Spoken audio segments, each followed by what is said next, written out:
మార్కాండేయుడు శివారాధన చేసి మృత్యువును జయించిన చిరంజీవి. ఆయన గజారణ్య సంహిత అనే గ్రంథాన్ని రచించారు. ఈ గజారణ్యం మరేంటో కాదు, ప్రకాశం జిల్లాలోని మార్కాపురమే. ఇది కృతయుగం కంటే ముందు సంగతి. అప్పట్లో ఈ ప్రాంతం దట్టమైన అరణ్యం. మహర్షులు తపస్సు చేసుకునేవారు. వాళ్ళ తపస్సును భంగం చేసేందుకు రాక్షసులు ఎన్నో ప్రయత్నాలు చేసేవారు. అప్పుడు మహర్షులు కోరిక మేరకు శ్రీహరి ఇక్కడ చెన్నకేశవుడిగా స్వయంభుగా వెలిశాడు. అమ్మవారు రాజ్యలక్ష్మీదేవిగా అవతరించింది. కృతయుగంలో ఈ ప్రాంతంలో ఉండే ఏనుగులు స్వామిని గుండికా నది నీటితో అభిషేకించేవట. అందుకే దీనికి గజారణ్యం అనే పేరు వచ్చింది. ద్వాపర యుగంలో రాక్షసులు బాధలను తట్టుకోలేని దేవతలు చెన్నకేశవుని పూజించారట. అందుకే దీనిని స్వర్గసోపనం అని పేరు వచ్చింది. కలియుగంలో మారకులనే భక్తులు స్వామి కోసం తపస్సు చేసి వాళ్ళ తపస్సుకు మెచ్చిన స్వామి ప్రత్యక్షమయ్యారని, అప్పటి నుంచి ఈ క్షేత్రాన్ని వాళ్ళ పేరుట మార్కాపురం అని పిలిచేవారని, అదే కాలక్రమంలో మార్కాపురం అయిందన్నారు.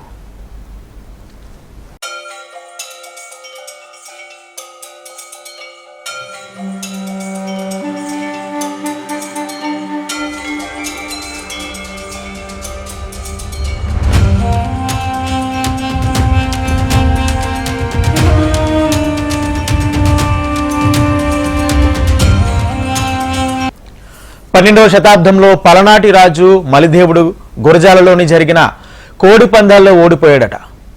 అప్పుడు తన మంత్రి బ్రహ్మనాయుడితో కలిసి చెన్నకేశవుని కొలిచారట.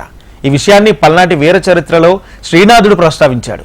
1513లో శ్రీకృష్ణదేవరాయలు స్వామివారిని దర్శించుకుని కళ్యాణ మహోత్సవాలను జరిపించారు. ఆలయ నిర్మాణానికి తన సామంతరాజు తిమ్మరాజయ్యను ఆదేశించి స్వామివారికి గర్భాలయం, అంతరాలయం, మహాద్వారం, గర్భగుడిపై ఉన్న విమాన గోపురం, రాజ్యలక్ష్మి అమ్మవారి దేవాలయ నిర్మాణాలను పూర్తి చేయించారు.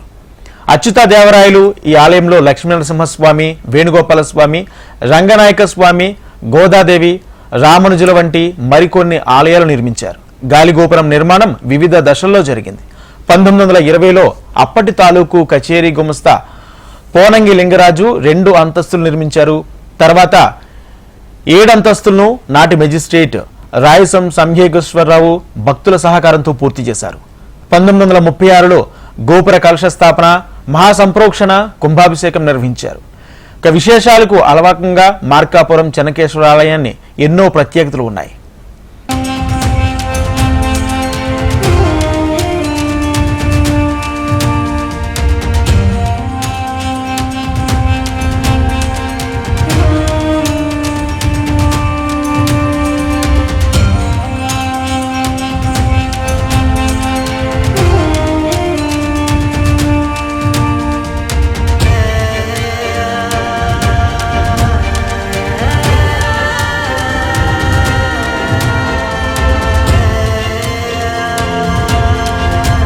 ఇక్కడ స్వామివారి మూల విగ్రహం చుట్టూ మరక తోరణం ఉంటుంది.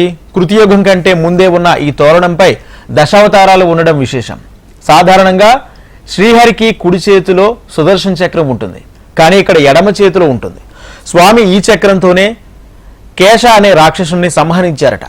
మూల విరాట్ పక్కనే మార్కాండేయ మహర్షి, మారకాయల విగ్రహాలు కూడా ఉన్నాయి.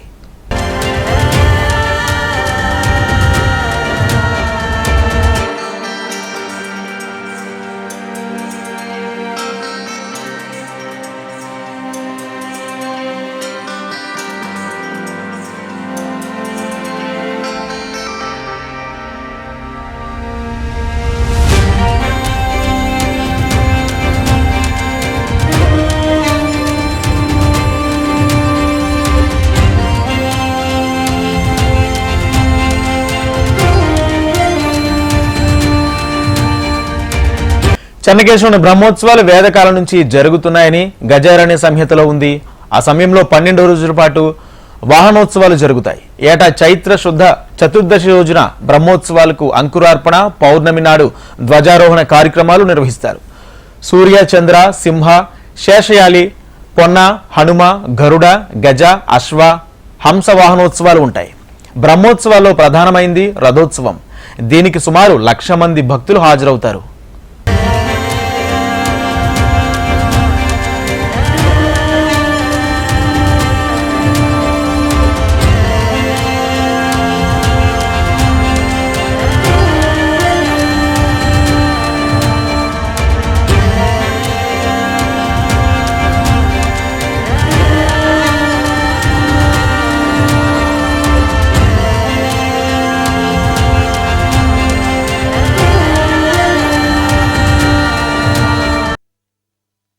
ఒకరెడ్డి స్వామి.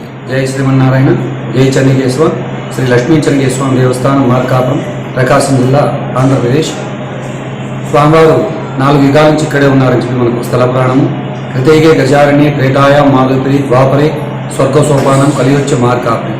కృతయుగంలో ఇప్పుడు మనం గుళ్ళకమ్మ నది అని చెప్పి పిలుస్తూ ఉన్న పూర్వం కుండికా నది అని చెప్పి పిలిచేవారట. ఈ కుండికా నది తీరాన్ని ఆవాసంగా చేసుకుని మార్కండేయ మహర్షులు వారు తపస్సు చేసుకునేవారట. ఈ మార్కండేయ మహర్షులు ఎవరయ్యా అంటే 16 ఏళ్ల బాలకుడు మృత్యుంజయుడిగా పరమేశ్వరు దగ్గర వరం పొందినవాడు. ఈ మార్కండేయ మహర్షులు తపస్సు చేసుకునేటప్పుడు కేసు అనే రాక్షసుడు ఆయన తపస్సుకు విఘ్నాలు కలిగించేవారట. సరే, కేసును సంహరించేది ఎవరయ్యా అని చెప్పి ఆయన శివారాధకుడు కాబట్టి శివుడి గురించి తపస్సు చేశాడు. శివుడు ప్రత్యక్షమై ఇతన్ని సంహరించేది ఒక విష్ణుమూర్తి మాత్రం చెప్పారట. మళ్ళా మార్కండేయ మహర్షులు వారు విష్ణుమూర్తి గురించి తపస్సు చేశాడట. విష్ణుమూర్తి ప్రత్యక్షమై ఆయన ఆయుధములైన శంఖము, చక్రము, గదతో లాభం లేక ఆదిశేషుడైన పామును ప్రయోగ చక్రంగా ప్రయోగించి కేసుని సంహరించాడట. అందుకే ఇక్కడ స్వామివారి స్వరూపం భిన్నంగా ఉంటుంది.